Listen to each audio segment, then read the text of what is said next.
রাসূলুল্লাহ সাল্লাল্লাহু আলাইহি ওয়াসাল্লাম পৃথিবীর মধ্যে ছিলেন সর্বপ্রকার গুণে গুণান্বিত একজন অসাধারণ ব্যক্তিত্ব। নবীজির শত্রু বলেন, বন্ধু বলেন, সকলের জবানে এক বাক্যে বিশ্বনবীর চরিত্রের প্রশংসা বর্ণিত হয়েছে। নবীজির যত বন্ধু বলেন, শত্রু বলেন, সকলেই নবীজির প্রশংসা করেছেন। একজন মানবের মধ্যে যত প্রকার উৎকৃষ্ট গুণ হতে পারে, যত প্রকার ভালো গুণ হতে পারে, সমস্ত গুণ আমার নবীর মধ্যে উত্তম রূপে বিদ্যমান ছিল। এজন্য আল্লাহ পাক রব্বুল আলামিন আমার নবীর চরিত্রের প্রশংসা করতে গিয়ে, আমার নবীর চরিত্রের স্বীকৃতি দিতে গিয়ে কোরআনুল কারীম ইরশাদ করেছেন, ওয়া ইন্নাকা লাআলা খুলুকিন আযীম। আল্লাহ পাক রব্বুল আলামিন বলেন, ও পয়গম্বর, নিশ্চয় আপনি উত্তম চরিত্রের অধিকারী। কিসের অধিকারী? উত্তম চরিত্রের অধিকারী। বলেছেন কে? আল্লাহ পাক রব্বুল আলামিন আমার নবীর চরিত্রের সার্টিফিকেট দিতে গিয়ে কোরআনুল কারীমে বলেন, ওয়া ইন্নাকা লাআলা খুলুকিন আযীম। ও পয়গম্বর, নিশ্চয় আপনি উত্তম চরিত্রের সর্বোচ্চ শিখরে পৌঁছেছেন।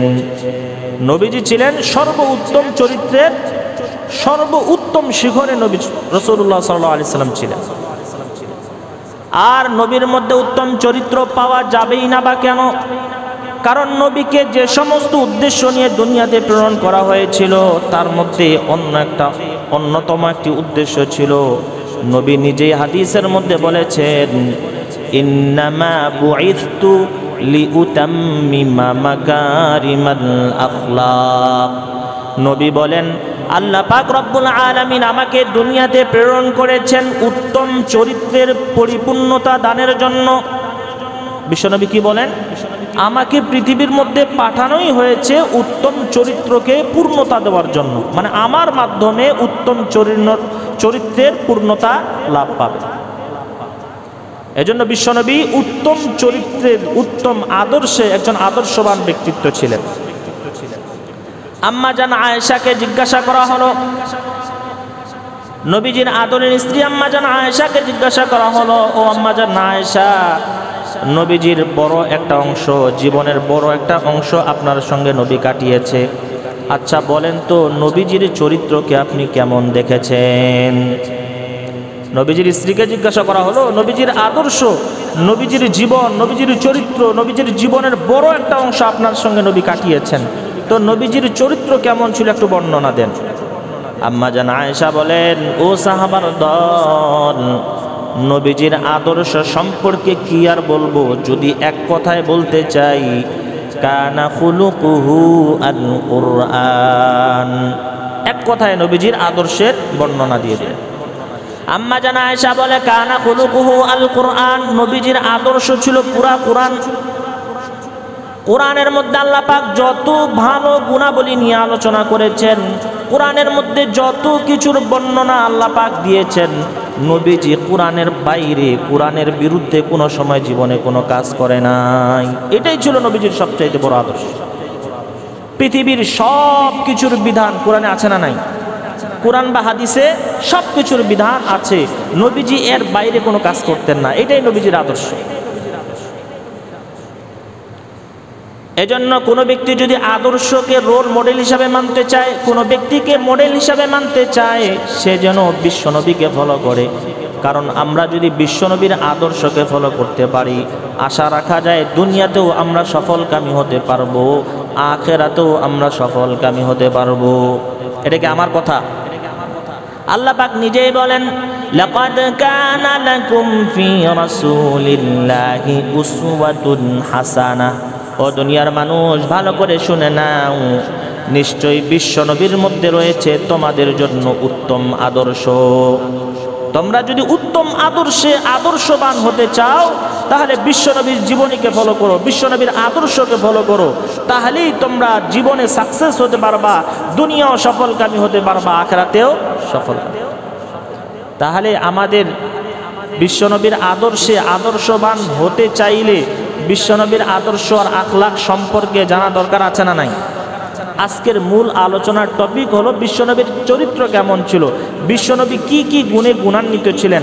এক সপ্তাহে আলোচনা সম্ভব নয়, কমপক্ষে 2 থেকে 3 সপ্তাহ ইনশাআল্লাহ ধারাবাহিকভাবে আলোচনা করব। তাহলে রাসূলুল্লাহ সাল্লাল্লাহু আলাইহি সাল্লাম কি কি গুণে গুণান্বিত ছিলেন। 1 নাম্বার গুণ যদি বলি, রাসূলুল্লাহ সাল্লাল্লাহু আলাইহি ওয়াসাল্লাম সব সময় সত্য কথা বলতেন। কি বলতেন? সত্য কথা। বিশ্বনবী সব সময় সত্যের উপরে অটল ছিলেন, সত্যের পক্ষে কথা বলেছেন। বিশ্বনবী মিথ্যার কাছেও যেতেন না। এই সত্য কথা বলতে গিয়ে, হক কথা বলতে গিয়ে বিশ্বনবী কত লাঞ্ছনার শিকার হয়েছেন। মক্কার কুরাইশেরা বিশ্বনবীকে কত টর্চারিং করেছে, জুলুম করেছে, নির্যাতন করেছে। আপনারা জানেন বিশ্বনবী যখন নামাজে দাঁড়াইতেন, মক্কার কুরাইশেরা নবীজির ঘাড়ের উপরে, পিঠের উপরে ময়লার স্তূপ চড়িয়ে দিত। বিশ্বনবী হক কথা বলার কারণে বিশ্বনবীকে বারংবার হত্যার অপচেষ্টা চালানো হয়েছে। বিশ্বনবী এই সত্য কথা বলার কারণে বিশ্বনবীকে বিষ পান করানোর চেষ্টা করা হয়েছে। এই সত্য কথা বলতে গেলে পৃথিবীর মধ্যে বিপদ আসার সম্ভাবনা আছে না নাই? এই জন্য পৃথিবীর মধ্যে যারাই সত্য কথা বলেছে, বিগত বছরেও বিগত আমলেও যারাই সত্য কথা বলেছে, তাদেরকে বিভিন্নভাবে মামলা হামলার ভয় দেখানো হয়েছে কিনা? আজও একদল আজকে ওলামা ইকরামদের জবানকে স্তব্ধ করে দেওয়ার চেষ্টা করে। যেখানেই হক কথা বলবে সেখানে বাধা আসার সম্ভাবনা আছে না নাই? বিশ্বনবী কথা বলেছিলেন, হক কথা বলেছিলেন, তায়েফের ময়দানে বিশ্বনবীকে রক্তাক্ত করা হয়েছে। এজন্য হক কথা বলতে গেলে, সত্য কথা বলতে গেলে মানুষের গায়ে লেগে যায়। কিন্তু বিশ্বনবী কি সত্য কথা বলা ছেড়েছেন? বিশ্বনবী নবুয়ত পাওয়ার আগেই, যখন তিনি নবুয়ত পান নাই, নবুয়ত পাওয়ার আগেই মক্কার সমস্ত কুরাইশরা যারা বিশ্বনবীর চরম দুশমন ছিল, তারাও বিশ্বনবীকে একটা উপাধি দিয়েছিলেন। বলেন তো সেই উপাধিটা কি? আল আমিন, আরেকটা হলো সাদেক। সাদেক উপাধি দিয়েছিলেন যে বিশ্বনবী সত্যবাদী, বিশ্বনবী কখনো মিথ্যা কথা বলতে পারে না। এই জন্য আমরা বিশ্বনবীর এই গুণটাকে ফলো করব, জীবনও কখনো মিথ্যা কথা বলবো না। বর্তমান সমাজে আমরা যদি দিনে একটা মিথ্যা কথা না বলি, মনে হয় আমার দিনটা পার হবে না। সব জায়গায় মিথ্যার ছড়াছড়ি। ব্যবসায়িক ভাইরা কোন একটা জিনিস ক্রয় করবেন, দেখবেন বিক্রেতা বলবে এই জিনিসটা আপনার কাছে বিক্রয় করলাম, আমি লসে দিলাম। বলে কি না যে আমার লস হয়ে গেল, এত কম দিলাম, লস হয়ে গেল। আচ্ছা বলেন, তার কি লস হয়েছে নাকি? এটা একটা আমাদের স্টাইল হয়ে গেছে, কথায় কথায় বলি যে লস হয়ে গেল, কিন্তু মিথ্যা কথা। বস আপনারে ফোন দিয়েছে, কোথায় আছো? সেলসম্যানকে, সেলসম্যান বলে স্যার আমি দোকানে দোকানে অর্ডার কাটতেছি, অথচ সে এখনো বাসায় ঘুমিয়ে আছে। এমন আছে না নাই? বন্ধু বন্ধুকে ফোন দিয়েছে, বন্ধু তুমি কোথায়? তোমার না দিনাজপুরে আসার কথা ছিল। বন্ধু বলে আমি ধুপুরজারি পার হয়েছি, কাছাকাছি, অথচ এখনো সে বাসায় বসে আছে। এমন অসংখ্য ঘটনা আছে না নাই? এমন অসংখ্য মিথ্যার ছড়াছড়ি। বিশ্বনবী এর জন্য সাহাবায়ে কিরামদের সত্যের প্রতি উদ্বুদ্ধ করেছেন। হাদিসের মধ্যে বিশ্বনবী বলেন, আলাইকুম বিসসিদকি, ও দুনিয়ার মানুষ সব সময় সত্য কথা বলবা। সত্য কথা কেন বলবা? ফাইন্না সিদকা ইয়াহদি ইলাল বিররি, কেননা সত্য মানুষকে পুণ্যের দিকে নিয়ে যায়। ওয়া ইন্নাল বিররা ইয়াহদি ইলাল জান্নাতি, আর মানুষকে পুণ্য সওয়াব এটা মানুষকে জান্নাতের দিকে নিয়ে যায়। সত্যর দ্বারা মানুষ পুণ্য হবে, সওয়াব হবে, সওয়াব মানুষকে কোথায় নিয়ে যাবে? জান্নাতে। বিশ্বনবী বলেন, ওয়া ইয়াকুম ওয়াল কিযবা, হে দুনিয়ার মানুষ মিথ্যা কথা বলবা না। ফাইন্নাল কিযবা ইয়াহদি ইলাল ফুজুর, কেননা মিথ্যা মানুষকে গুনার দিকে নিয়ে যায়। ওয়া ইন্নাল ফুজুরা ইয়াহদি ইলান নার, আর গুনাহ মানুষকে জাহান্নামের তলদেশে নিয়ে যায়। এজন্য সত্য কথা বললে জান্নাত, মিথ্যা কথা বললে কোথায়? জাহান্নাম। এজন্য আজকের 1 নাম্বার পয়েন্ট হলো, আজকে থেকে ওয়াদা করি সত্য ছাড়া মিথ্যা বলবো না, চাই আমার ব্যবসায় লাভ হোক বা না হোক। বিশ্বনবীর 2 নাম্বার গুণ ছিল, কারো সঙ্গে অঙ্গীকার করলে, কথা দিলে কখনো কথার বরখেলাপ করতেন না। 2 নাম্বার গুণের নাম কি? অঙ্গীকার করলে, কাউকে কোনো কথা দিলে কথার বরখেলাপ করতেন না। কিন্তু বর্তমান আমাদের সমাজে যদি কারোর সাথে একবার বাকিতে লেনদেন করেন, ওরে আর এক যুগেও খুঁজে পাবেন না। এমন আছে না নাই? বাকিতে লেনদেন করার পরে বলবে যে ভাই 1 মাসের মধ্যে টাকা পরিশোধ করব, ওরে আর 1 বছরও সামনে খুঁজে পাওয়া যায় না। কথার আমাদের দাম আছে? বিশ্বনবীর 2 নাম্বার আদর্শ ছিল কথা দিলে কথা রাখতেন, ওয়াদার বরখেলাপ করতেন না।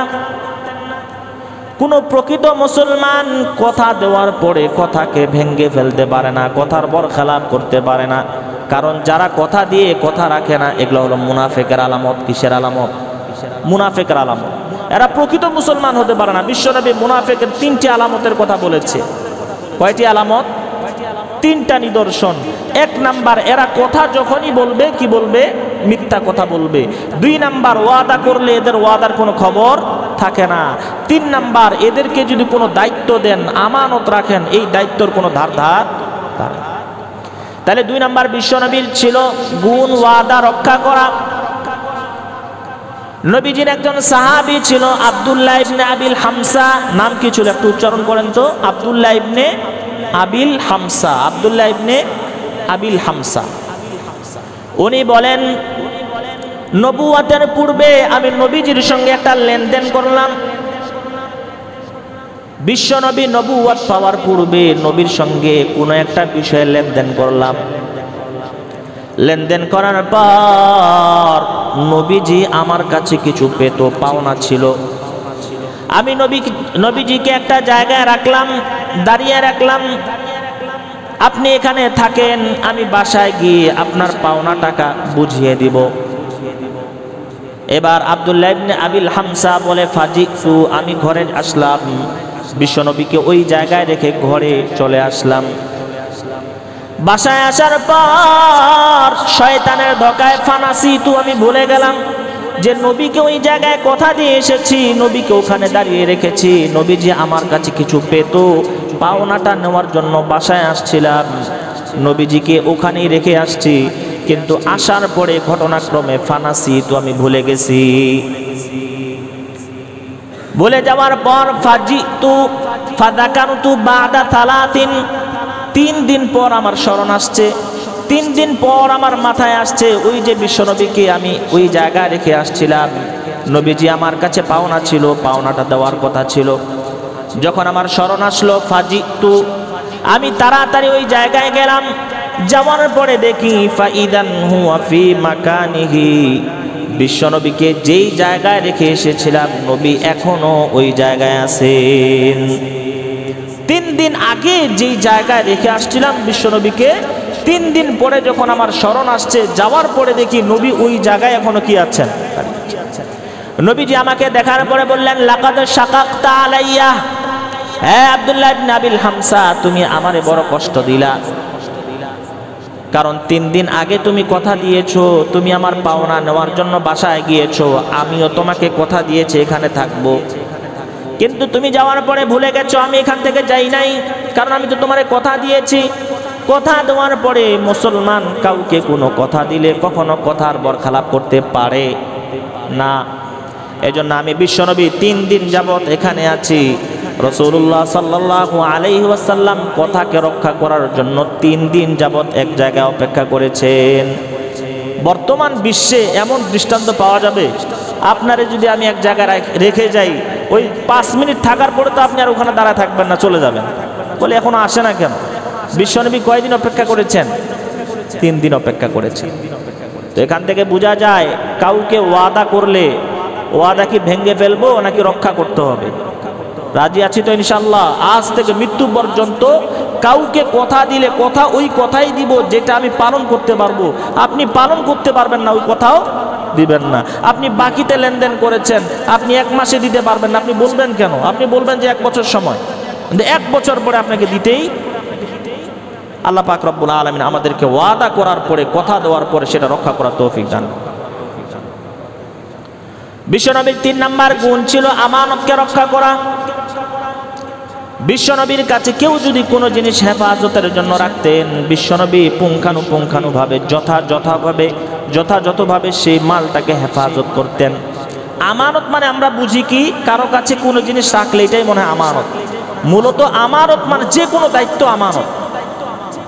আপনি সরকারি চাকরি করেন, সরকার আপনার জন্য নিয়ম বেঁধে দিয়েছে 10টা থেকে 4টা পর্যন্ত ডিউটি করতে হবে। আপনার কর্মচারী আছে, আপনি ডিউটি বেঁধে দিয়েছেন 10টা থেকে কয়টা? 4টা পর্যন্ত। আপনি 1 ঘন্টা থেকে বাকি সময়টা বাসায় কাটাইলেন, আপনি আমানতের খেয়ানত করলেন। কারণ সরকার আপনাকে 6 ঘন্টা বিনিময়ে আপনাকে একটা মায়না দেয়, বেতন দেয়, কিন্তু আপনি 1 ঘন্টা কাটানোর পরে বাকি ঘন্টা আপনি বাইরে কাটাইলেন, আপনি আমানতের খেয়ানত করলেন। মসজিদ বরাদ্দ হয়েছে 18 কোটি টাকা, একটা মসজিদ নির্মাণ হবে কত? 18 কোটি টাকা বাজেট। আপনি 10 কোটি টাকার কাজ করে বাকি 8 কোটি টাকা মেরে দিলেন। কি করলেন? আমানতের খেয়ানত করলেন। কারণ সরকার আপনাকে 18 কোটি টাকা দিয়েছে মসজিদ নির্মাণ করার জন্য, কিন্তু আপনি 10 কোটি টাকার বিনিময়ে 10 কোটি টাকা মসজিদে লাগাইলেন আর বাকি 8 কোটি টাকা উধাও, আমানতের খেয়ানত করলেন। আপনারে কেউ একটা কথা বলছে যে ভাই এটা কাউকে বলো না, এটা কিন্তু গোপন কথা, আপনি আরেকজনের কাছে গিয়ে বলে দিলেন, এটা আমানত ছিল আপনার কাছে, আপনাকে বলেছে কাউকে বলো না, কিন্তু আপনি আরেকজনের কাছে প্রচার করে দিলেন, আপনি আমানতের খেয়ানত করলেন। আল্লাহ পাক আপনাকে হাত দিয়েছে, চোখ দিয়েছে, কান দিয়েছে, সবগুলো আপনার কাছে আমানত। এগুলার যথাযথ ব্যবহার করতে হবে। যদি অপব্যবহার করেন, কাল কিয়ামতের ময়দানে আল্লাহর কাছে হিসাব দেওয়া লাগবে কিনা? আল্লাহ বলেন, আল ইয়াউমা নাখতিমু আলা আফওয়াহিহিম ওয়া তুকাল্লিমুনা আইদিহিম। আল্লাহ বলেন কাল কিয়ামতের ময়দানে আমি জবানের মধ্যে পেরেক মেরে দিব।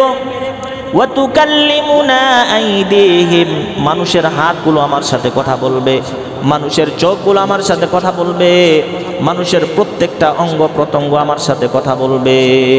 আজকে যদি এই অঙ্গগুলোর অপব্যবহার করি, এই সবগুলো কাল কিয়ামতের ময়দানে আল্লাহর কাছে আপনার বিপক্ষে কি দিবে? সাক্ষী দিবে। এজন্য এই সবগুলো আমানত। বিশ্বনবী আমানতকে কিভাবে রক্ষা করতেন?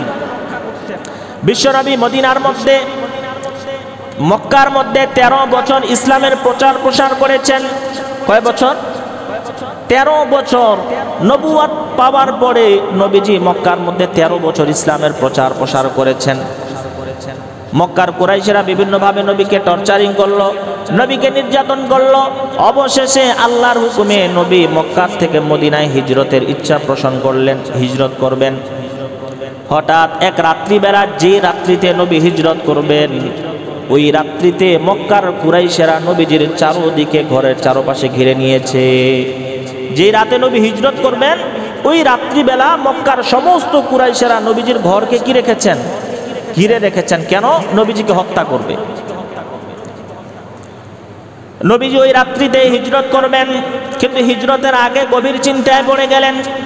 কারণ মক্কার কুরাইশেরা যারা নবীজির জানের দুশমন ছিল, নবীজিকে যারা শত্রুতামি করত, ওই মক্কার কুরাইশের অনেকের আমানত নবীর কাছে গচ্ছিত ছিল। যারা নবীজিকে হত্যা করতে চায়, নবী হিজরত করবেন মক্কা থেকে মদিনায়, কিন্তু হিজরতের আগে বড় টেনশনে পড়ে গেছেন নবীজি, আমি যে হিজরত করব, আমার কাছে মক্কার অনেক মানুষের কি আছে? আমানত আছে। কারণ তারা জানতো নবীর কাছে যদি কোনো জিনিস রাখা হয়, নবী এটা কি করবে না? আত্মসাৎ করবে না।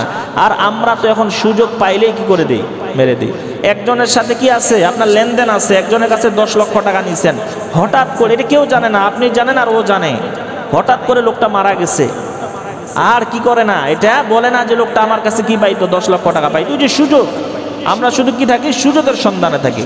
নবীজি বলেন, নবীজি খুব চিন্তায় পড়ে গেলেন যে হিজরত করব, মানুষের যে আমানতগুলো আছে, মানুষ যে আমাদের কাছে, আমার কাছে অনেক সম্পদ রেখেছে, অনেকের অনেক সামান আছে, কি করব? নবীজি আলীকে বললেন, ও আলী, তাড়াতাড়ি আমার ঘরের মধ্যে তুমি বিছানায় শুয়ে যাও, আর এই যে মক্কার কুরাইশের আমানত, এগুলো আমার কাছে রাখা ছিল, তোমার কাছে দিয়ে গেলাম, সকালবেলা তুমি প্রত্যেকের আমানত প্রত্যেকের কাছে পৌঁছে দিবা। পৃথিবীর মধ্যে কি এমন কোনো দৃষ্টান্ত আছে নাকি যেই শত্রুরা, যেই মক্কার কুরাইশেরা নবীকে হত্যা করার জন্য পরিকল্পনা করতেছে, নবীজির ঘরকে চারদিক থেকে আবদ্ধ করে রেখেছে, আর নবী তাদের আমানত ফিরিয়ে দেওয়ার জন্য ব্যস্ত হয়ে পড়েছে? এমন দৃষ্টান্ত পাওয়া যাবে? পাওয়া যাবে। এটা ছিল নবীজির আমানত। 3টা গুণের কথা বললাম সময় শেষের দিকে। কয়টা গুণ? 1 নাম্বার কি বলেছিলাম? রাসূল সাল্লাল্লাহু আলাইহি ওয়াসাল্লাম সর্বদা কি বলতেন? সত্য কথা বলতেন। আমরাও সত্য কথা বলবো। 2 নাম্বার, ওয়াদা করলে, কাউকে কথা দিলে কখনো কি করতেন না? ভঙ্গ করতেন না। 3 নাম্বার কি? আমানত যদি কার কাছে, আমানত মানেই দায়িত্ব, আপনার কাছে যে কোনো দায়িত্ব থাকলে দায়িত্ব কি করতে হবে? পালন করতে হবে।